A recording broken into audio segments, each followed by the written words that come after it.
Hey guys, this is Illusion Podfix, and today we're going to be reading This Kind of Weather by R_Astra. This is Chapter 2. Jason wakes up the next morning to a knock on his door. Jason, Alfred calls. Breakfast is ready. Jason rolls out of the bed, slipping his shoes back on before walking to the door. He eases the desk chair out from under the knob, trying not to let it scrape against the floor revealingly. Jason, Alfred calls again. Morning, Jason says, opening the door. Good morning to you as well, Alfred responds. Breakfast? Jason says, Sure, I'll be right down. Very good. If you'd like, you can accompany me on a quick shopping trip afterwards. Yeah, Jason says honestly. So far, he trusts Alfred more than anyone else in the house. Yeah, sounds great. I'll just get ready. Of course. Come down whenever you're ready. There's no rush. Alright, well. Jason brushes his teeth and takes another shower, but just changes into the clothes he slept in. The same ones he put on after showering last night. They're the cleanest thing he's got. He fusses with his hair in the mirror for a minute, unsure of what to do with it now that it's all smooth and shit. His hair's always been a bit of a disaster, just curly enough to be messy, but not curly enough to, curl. His mom used to tut over it before he left for school in the mornings, trying to smooth it out. To think, all it needed was some fucking shampoo. This must be why rich people are always so fucking pretty. They can buy their way to nice hair. It takes a bit of wandering around, following his nose for him to find the kitchen. Alfred immediately starts fussing over him in that very British way of his. Breakfast is egg and sausage and toast, with grilled tomatoes on the side, which is kind of weird, but Jason's not complaining. He eats 2 whole plates full and drinks 3 or 4 cups of some kind of tea Alfred makes that sure as fuck isn't Lipton. It's good whatever it is. He makes sure to call Colleen from the manor's landline before they go to let her know he's alive. He wants to call Steph too, but realizes he doesn't have her number. If he had access to a computer, he could look up the number of the Batburger she works at and leave a message there. But he doesn't. There's nothing to do for it really, even if it makes him feel like shit for worrying her, so he just shoulders his backpack and follows Alfred out of the door. It's not until they park in the front of the clothing store that he's never heard of that he realizes they're going shopping for Jason. I don't really need new clothes, he insists. I can just go get some more from my apartment. Nonsense, Alfred says. Pick out some things you like, at least 10 or 20 full outfits. Jesus Christ. He opens his mouth to argue, but closes it again at the look Alfred gives him. He's starting to see why Wayne was so distraught about having to tell the old man he lost his tires. Jason stops looking at the price tags after the first few hoodies he looks at cost more than $50 a piece. Alfred keeps handing him suggestions with 3-figure price tags, not so subtly assuring him not to worry about it anyway. But he can't help it. The idea of spending that much money on fucking clothes is nauseating.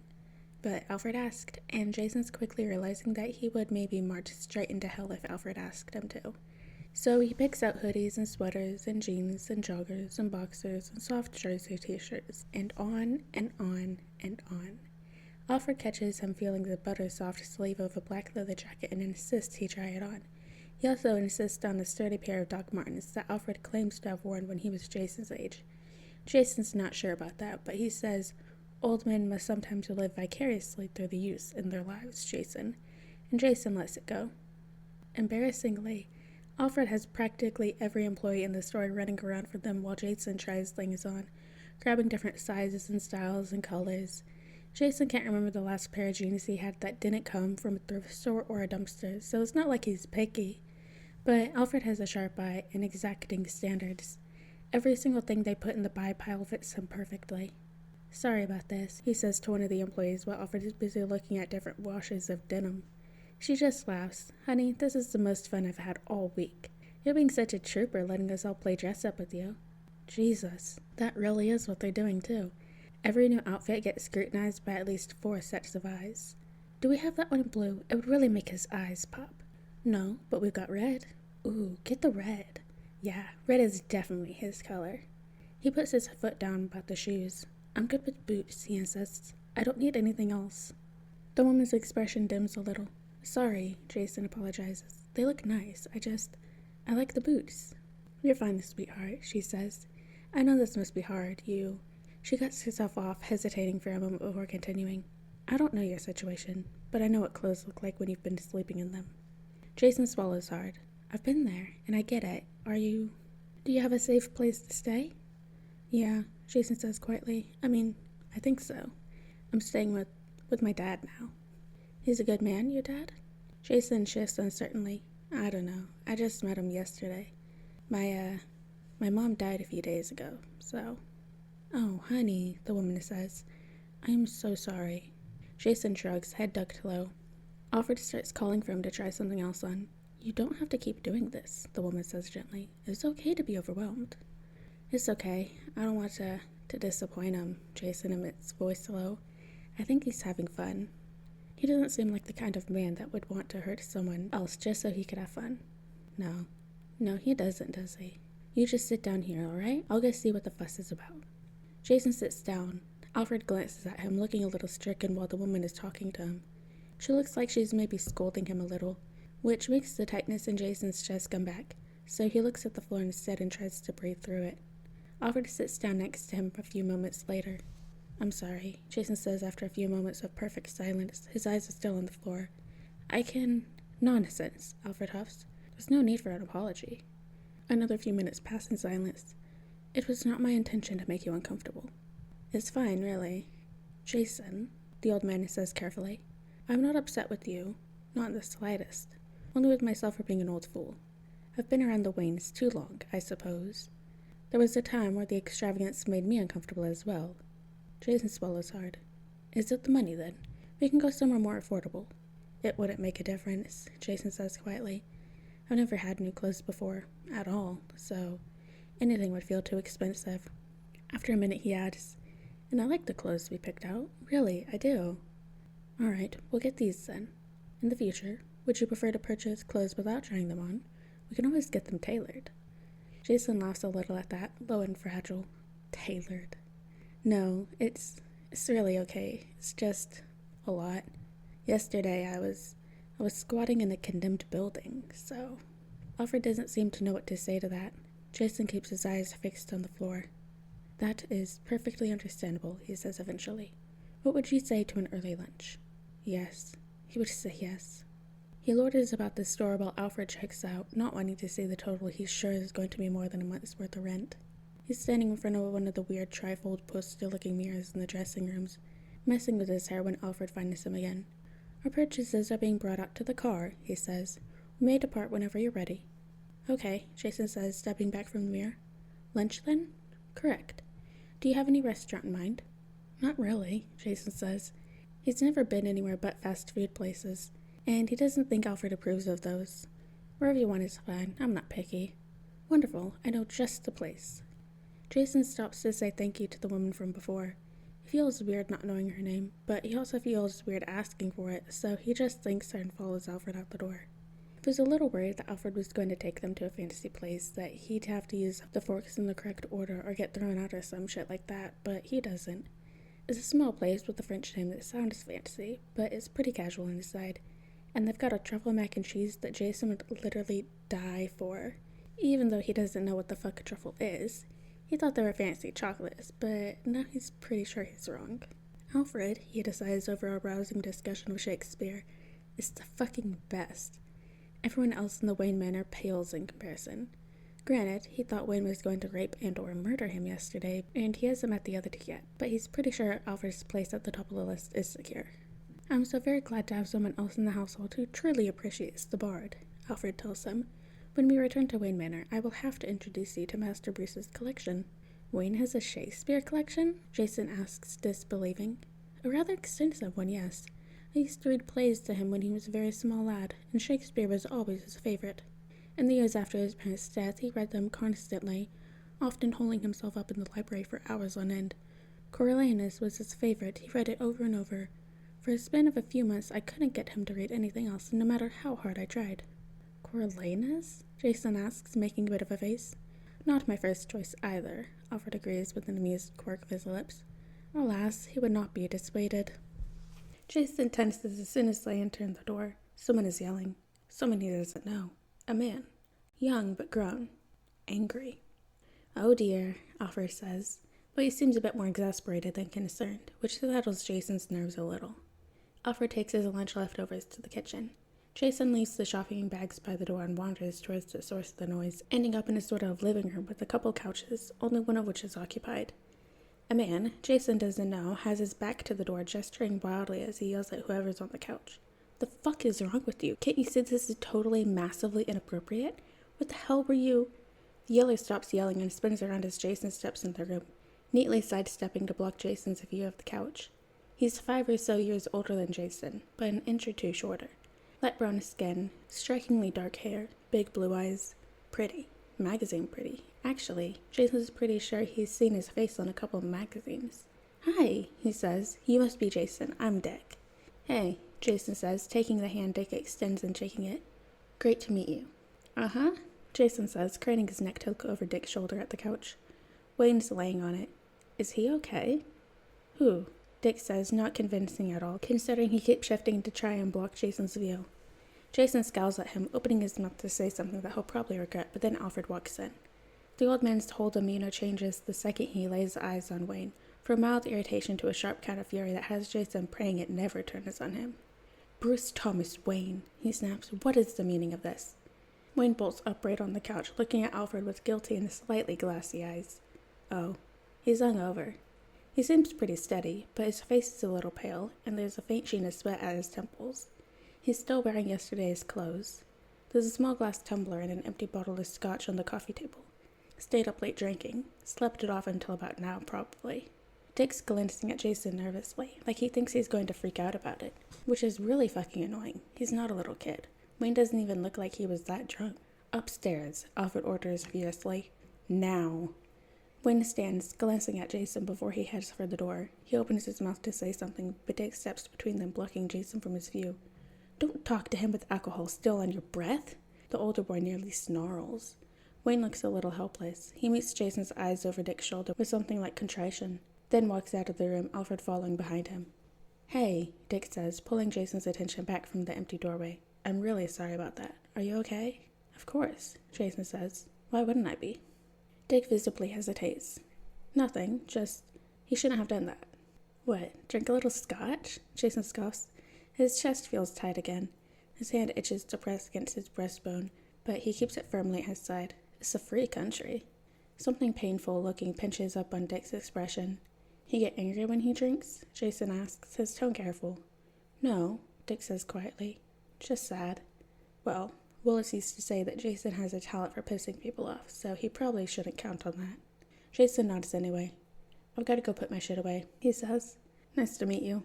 Yes, Dick says earnestly. It's great to meet you too. I'm usually around on weekends, so I'm sure we'll see each other. Great, Jason says, already heading for the door. Wait, can I put my number in your phone, just so you have it? Jason shifts uncomfortably. Nah, he says. I ain't got a phone. Oh, Dick says. Okay, we'll get you one.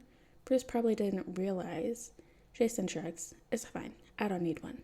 It's, Dick fumbles, a safety thing, you know? Bruce would probably feel better if you had one. Whatever, Jason mutters. Can I? He gestures to the door. What? Yeah, Dick cuts himself off, flushing a little. Sorry, I wasn't trying to keep you. Yeah, Jason says. See you. See you later. Jason presses the heel of his hand against his breastbone as soon as he's out of sight, leaning against the wall for a minute to take a couple of deep breaths. Then he grabs his bags from the entryway and heads up the stairs, turning the corner into the hall and running straight into a kid he doesn't know, who consequentially dumps his cup of coffee all over the both of them. Shit, the kid says. I'm so sorry. Are you okay? Yeah, Jason says, checking himself over. It doesn't look like any got on the new stuff. Jeez, it's all over you. It's cool, kid, Jason says. Didn't get on anything important. Okay, the kid says. I'm still sorry, though. You must be Jason. I'm Tim. Yeah, I kind of figured. Tim laughs a little at that. Here, let me... He wrinkles half the bags out of Jason's hands and onto his own. Thanks, Jason says automatically, even though he'd really rather have carried them himself. No problem. Jason opens the door to his room and steps inside, then out of the way so the kid can come in. If you want to get posters and stuff, Bruce is fine with you putting them up on your walls. Actually, he's fine with pretty much anything you want to change in your room. I repainted mine and everything. Yeah? Yeah, you want to see? Sure. He looks down at his coffee-covered clothes. Maybe I should, change first, though. Right. Sorry, I'm 2 doors down across the hall if you want to stop by when you're done. Jason nods, smiling a little. Kid's funny. Before changing into his new clothes, he rinses off quick in the shower. It's not something he would have done when he was paying his own water bill, but it seems stupid to put clean clothes on when his skin is sticky with coffee, and the shower is just right there, and free. So he does it. Choosing an outfit from the new clothes is harder than it seems like it should be, but he gets it done eventually. He folds up the clothes he was wearing before and tucks them away in his bag, even though they're kind of gross, then shoulders the bag and heads down the hall to Tim's room. The kid answers the door barely a second after Jason knocks, very much giving the impression that he was waiting on the other side of the whole time. "Jason," he says like he's a surprise visitor or something. "Hey, come on in." Layout-wise, the room is nearly identical to Jason's, just mirrored. Everything else is different, though. The walls are a calming sort of blue, but Jason doesn't know why the kid bothered to repaint. Because almost every square inch is covered by photographs or posters anyway. Everything's very modern compared to Jason's room. Instead of a big wooden desk in the corner, Tim's got a whole gaming setup with monitors and a couch and shit. "Do you want to play something?" the kid asks. Jason says, "Sure, I guess." "Sweet, what do you want to play?" Jason stares at the kid for a minute. "Super Mario Brothers?" Tim nods approvingly. A classic. It's the only video game Jason's ever played. One of his mom's less shitty boyfriends gave him a definitely stolen Wii for Christmas one year, like 2 weeks before he ended up in prison, and Jason never saw him again. Mario Brothers was the only game he had, and the little 12-year-old Jason played it over and over and over again, until one day he came home from school to find his mom had pawned it. He always played as Mario back then, so he does now too. Tim, the little weirdo, chooses Toad. Jason spends the first few levels fumbling around trying to remember how to play, but after that he picks it back up quick. They work well together, Tim and Jason, cruising through the whole first world. "Okay," Tim says, standing up. "Bathroom break." Jason fiddles with the home screen while he waits, making Mario run around the little paths. "Has Bruce talked to you about school yet?" Tim asks when he came back and starts the game back up. "Nah." Jason glances away from the screen to look at the kid for a second, suddenly realizing that it's Wednesday and Tim should definitely be in school. "Do you have the day off or something?" Tim shrugs. "Took the whole week off when we found out about you," he says. "Dick tried to get off work, but couldn't make it here until today." "What does he do?" "Dick? He's a cop." Jason nearly chokes. "What, seriously?" "Yeah," Tim says, looking a little funny. Is that okay?" "I mean, yeah, I guess," Jason says a little uneasily. Trying to lighten the mood a bit, he jokes, "He's never picked me up, right?" It doesn't land quite how he thought it would. Instead, Tim gets a little flustered, like he's embarrassed. Or thinks Jason should be embarrassed or something, and gets eaten by a fucking plant. "No," he says, shaking the controller. Jason jumps up to pop the bubble. He works in Bloodhaven, so... "Oh, good," Jason says, trying to get the kid to relax a little. That would have been awkward. Yeah," Tim says, still a little red. "Do you, have you been arrested a lot?" Jason shakes his head. "Nah, just once a couple years ago for shoplifting, but the store owners didn't press charges." The rest of his encounters with the boys in blue were more along the lines of, "Hey, that kid looks suspicious," or, on one memorable occasion, "That kid looks broken pretty." Luckily, the fucker's body cam had been on, so they agreed not to press charges for the broken hand if he agreed not to tell anyone his said hand had been halfway down his pants when it broke. Fucking cops. "Oh," Tim says, "that's nice." That throws Jason for a loop until he realizes he didn't say any of the shit about a bad touch cop out loud. Tim's talking about Mr. Chang. "Yeah," Jason agrees, "he was a nice guy." In hindsight, he might have known Jason was sneaking cans of soup out in his backpack for weeks and never once called the cops on him. If the stupid Damien district tourist didn't call the cops trying to be a good Samaritan or whatever, Jason wouldn't have gotten his face ground into the cracked sidewalk over $2 worth of off-brand chicken noodle. He's still got a scar for that. Was? Yeah, his store got held up last year by some junkies. Ended up with a couple of bullets in him. "Jeez," Tim says, sounding horrified. "I'm sorry." Jason shrugs. Didn't know him that well. Still, whatever. They try to keep focused on playing for a little while longer, but Tim's phone keeps buzzing. He only checks it when they're in between levels or he's dead, but it's still kind of annoying. Especially because Jason has a pretty good idea of who's texting, considering the assessing looks he keeps giving Jason when he thinks he won't notice. "You can tell them I'm fine or whatever," Jason says eventually, a little short. "It wasn't a big deal." Toad almost falls off a cliff on his screen, but Tim recovers quickly. "What?" "I'm not as stupid as I look," Jason says, a little sharper than he really means to. "I didn't..." Tim starts, slightly panicked. I don't think that you don't look." Jason rolls his eyes. "Chill the fuck out." "Yeah," Tim says. Yes, I'm chill." Fuck, this guy is such a dork. It's kind of adorable, actually. "Really, though," he says, Can I actually? Bruce is kind of freaking out about it, so..." Yeah, whatever. I said you can tell him I'm fine. Jason huffs a little irritated. Okay, Tim says, pausing the game for a second before grabbing his phone. Thanks. I'm not made of fucking glass, you know, Jason says pointedly, crossing his arms over his chest. Yeah, Tim says, eyes a little wide. Of course, no one's saying. Then why the fuck does everyone think I'm fucking torn up about this or whatever? It's just a little booze. He wasn't even that hungover. Tim eyes him a little warily, like he's not sure what to say to that. I mean, he says finally, it kind of was a big deal though, wasn't it? Because because my mom OD'd, Jason says incredulously, starting to raise his voice. That's not even... If you stupid rich fucks think that's even in the same ballpark as a few too many drinks... There's a hesitant knock on the door. Jason jerks around, heart beating a little too fast suddenly. It's Wayne. Hello, he says awkwardly, gaze shifting between Jason and Tim. He's taken a shower since Jason last saw him. And he's clear-eyed now. Steady. No evidence left. Colleen is here. Oh, good. That's good. Jason stands up, slinging his bag over his shoulder and handing his controller to Tim. The kid's eyes are a little too wide, sort of panicky, and guilt wells up in Jason's throat. Thanks, he said, for, letting me play. Tim plasters on what has to be a fake smile.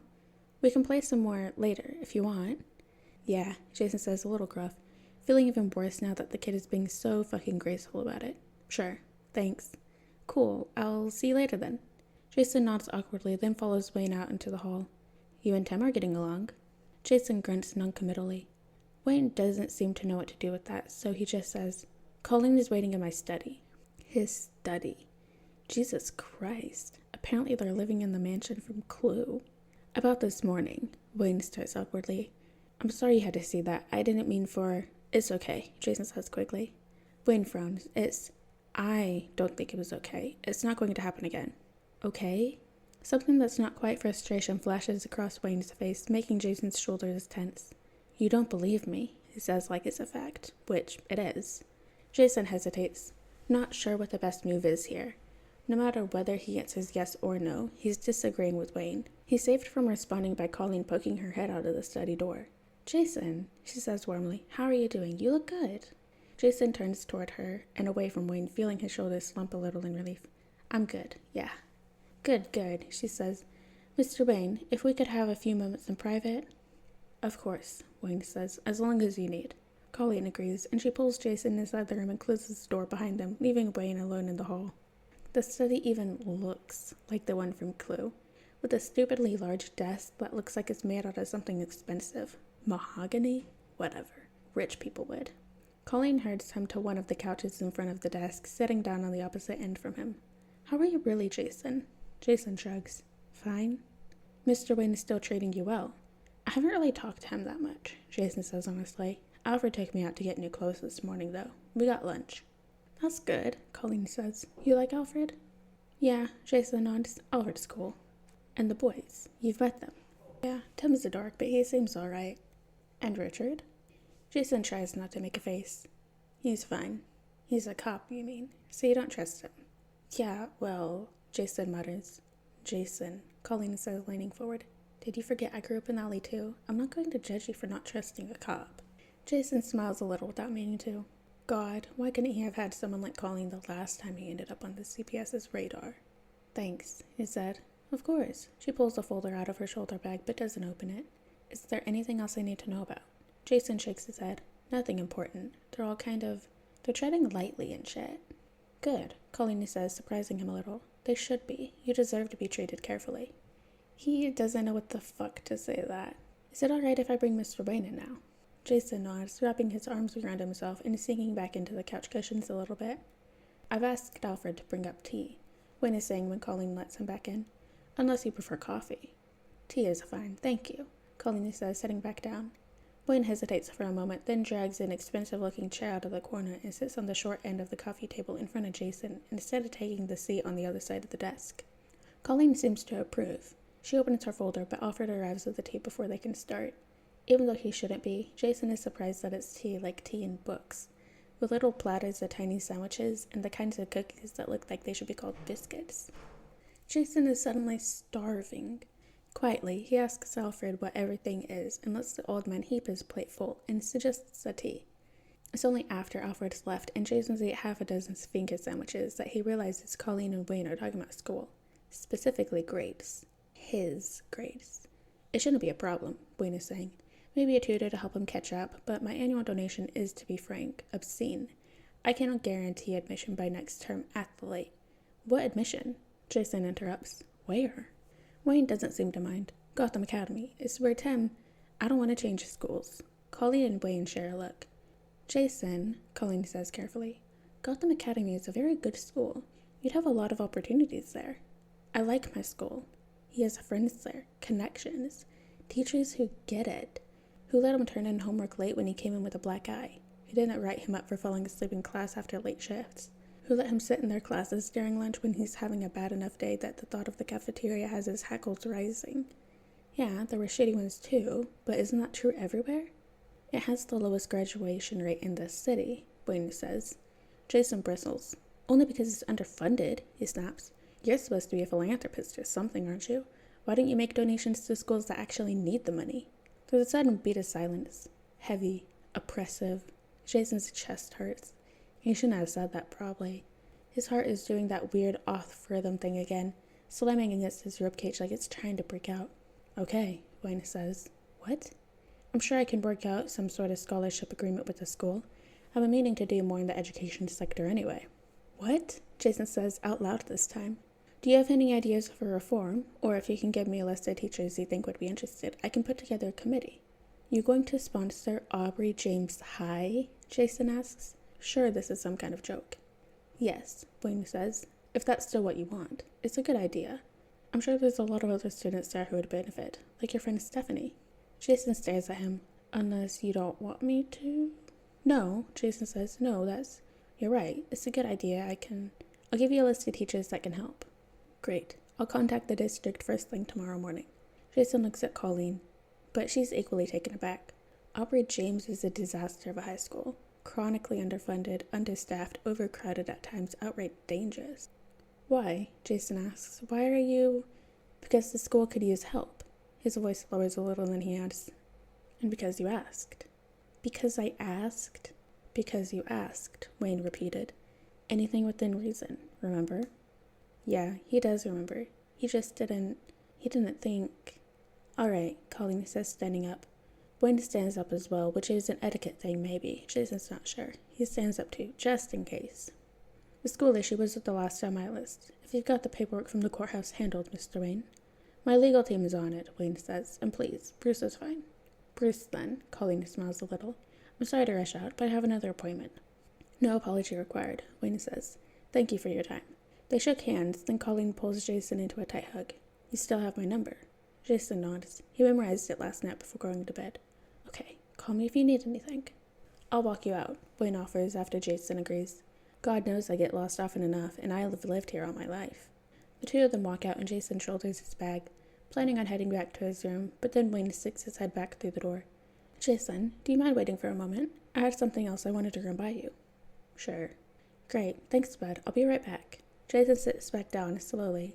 Back at his feet, he presses a hand to his sternum, feeling a little short of breath. His pulse is doing that thing again. He wonders suddenly if he's got some kind of heart condition. True to his word, Wayne is back in less than 5 minutes, closing the door to his study and circling around behind the desk and opening a drawer. Catch, he says, and Jason's surprised enough he nearly fumbles it. What is this? Your new phone.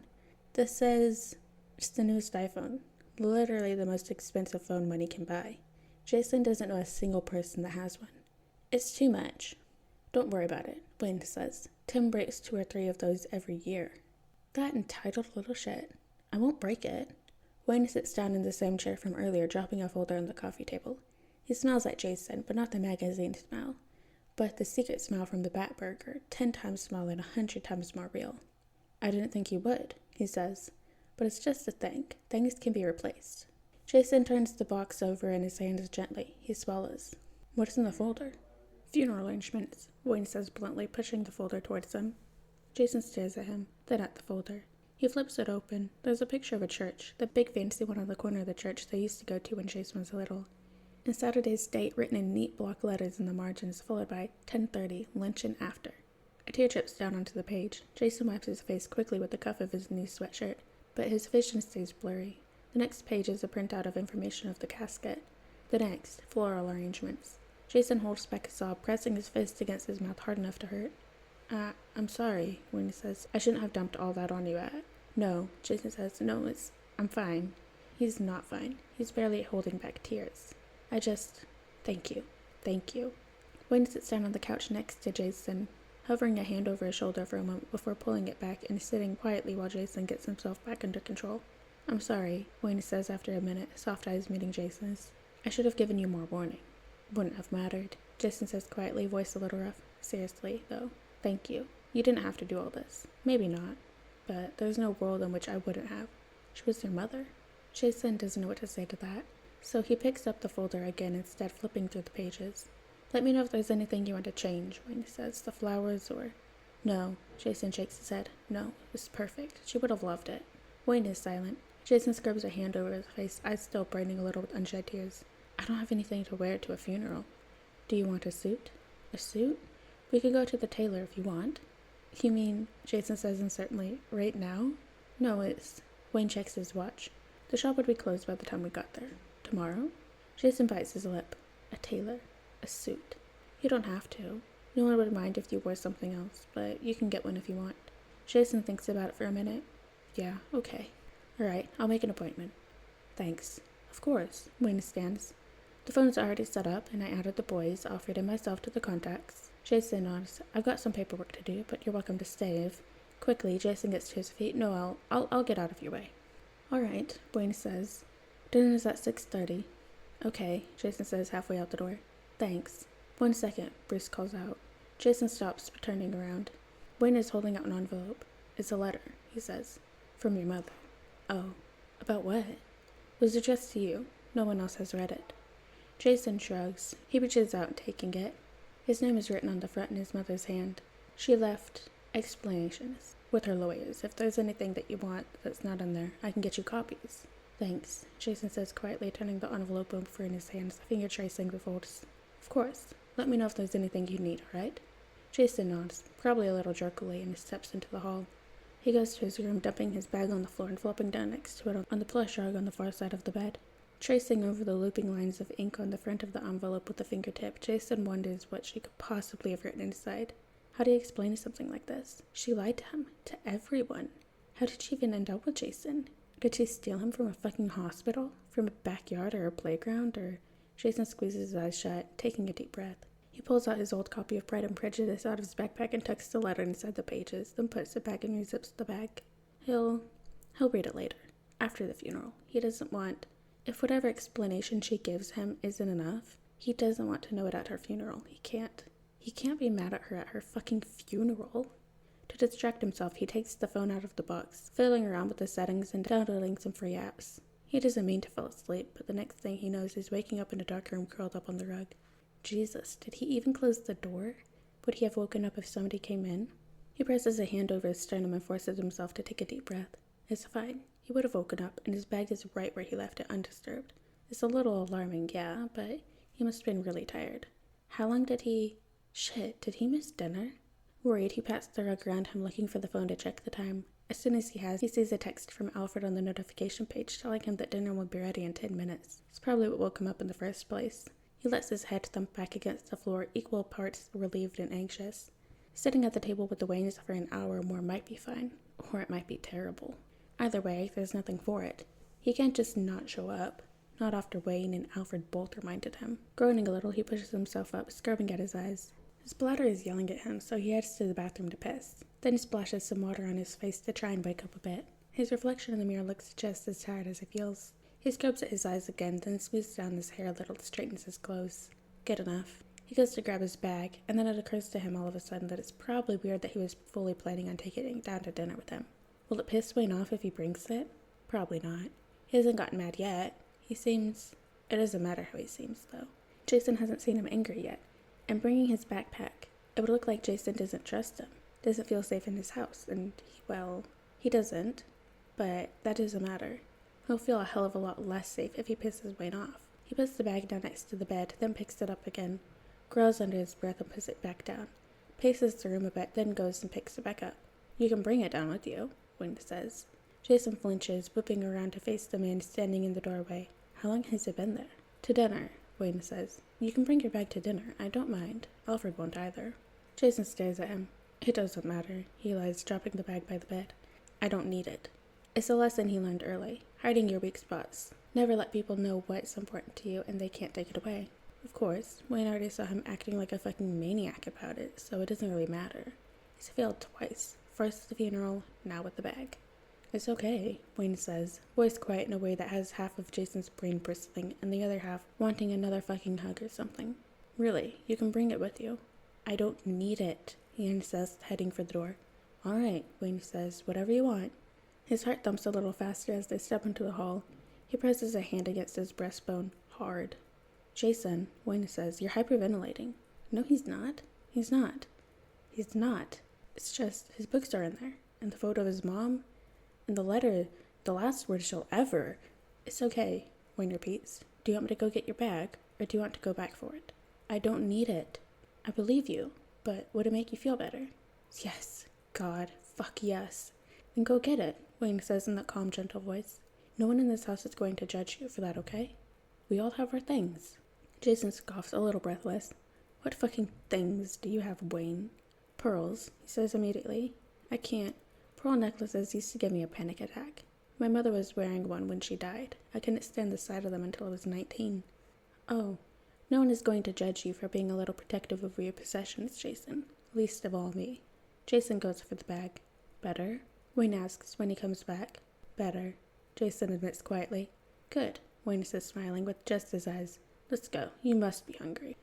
Dick and Tim are already sitting at the table when they walk in. Hey, Tim says to Jason. How was your meeting?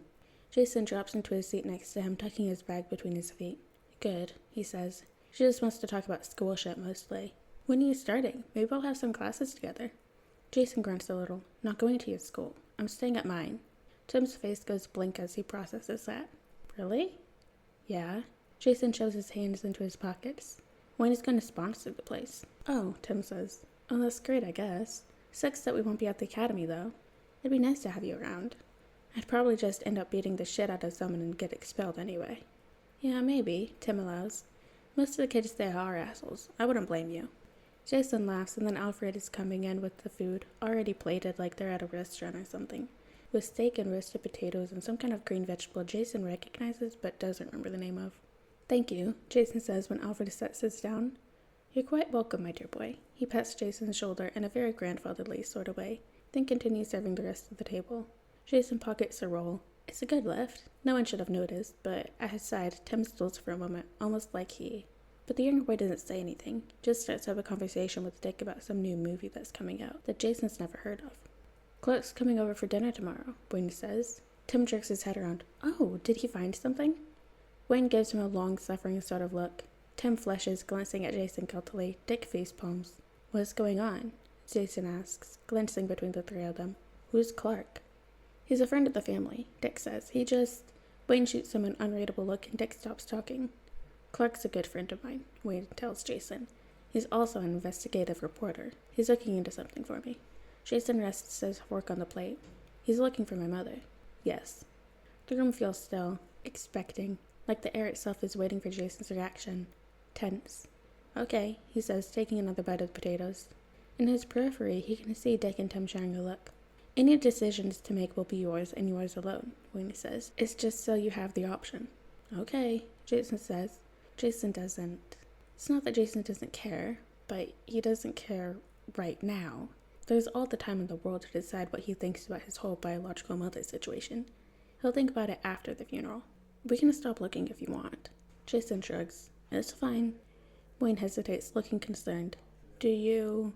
Leave the poor boy alone, Alfred says, re-entering the room with a carafe of water. He has enough on his mind. Has he mentioned how fucking great Alfred is? All right, Wayne says, only a little reluctant.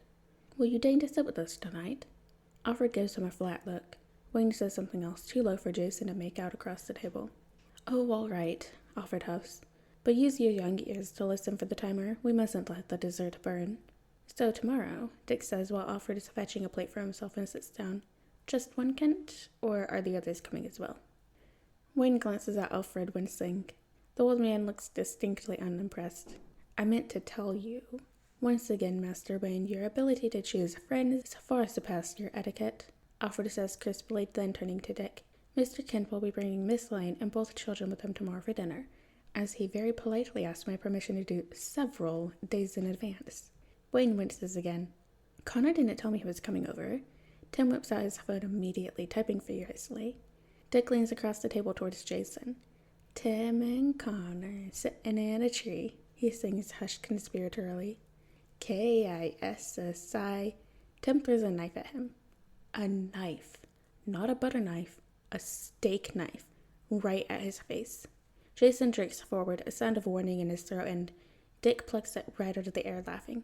Don't be a poor sport, Timmers. It's cute. Mind your own business, Dick. Boys, Wayne says, tired and long-suffering, but seemingly completely unconcerned that one of his sons just threw a knife at the other one. Dick must notice Jason's shock. Did you know I was raised in the circus, Jason? He says quickly and bright, but his laugh is the tiniest bit strained. My family were acrobats, but I learned all kinds of tricks. Here, I'll show. He got the fork and spoon in the air before Alfred, voice sharp, says, Master Richard, what have I said about juggling at the table? Oops, Dick says sharpishly. The airborne utensils all caught just as neatly as the knife. I'll show you later. Sure, Jason says dubiously. There is something seriously wrong with these people. He's the only one in the kitchen with Alfred again the next morning. Oh, they're not early risers, I'm afraid, Alfred explains. It's usually just me in the morning. Weird, but okay.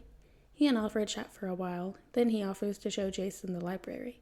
He accepts immediately, obviously, and the pair of them trek halfway across the house. Holy fuck, Jason breathes when they step inside. This is quite a sight, isn't it?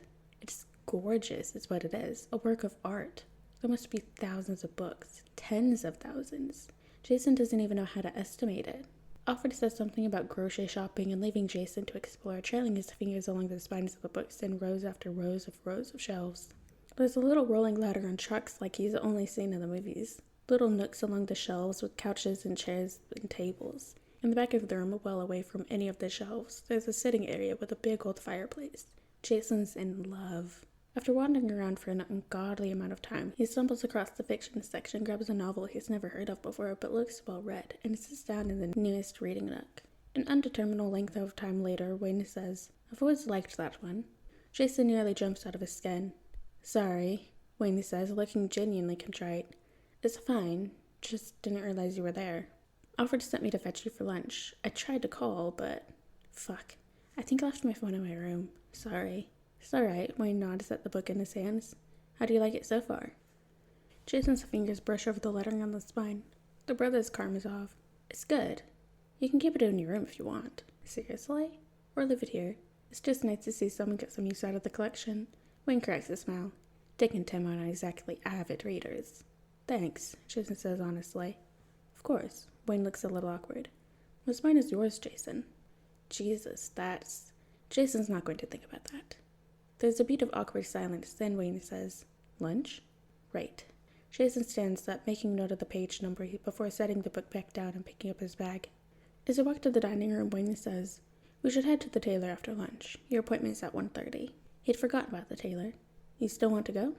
Yeah, Jason says. Yeah, sorry, I just forgot. You've got a lot on your mind, Wayne says, echoing Alfred's words from dinner. It's not a problem. The tailor is an experience. It's simultaneously less and more overwhelming than the clothing store was, with a lot less chaos and a lot more personal attention. The old man who runs the place mutters in Italian throughout the whole fitting, which is kind of charming, until Wayne starts responding occasionally also in Italian, which makes it feel like they're talking about Jason behind his back, even though they're probably just talking about the weather or some shit. It goes on for a while before Wayne seems to realize it's making him uncomfortable and switches back to English so quickly.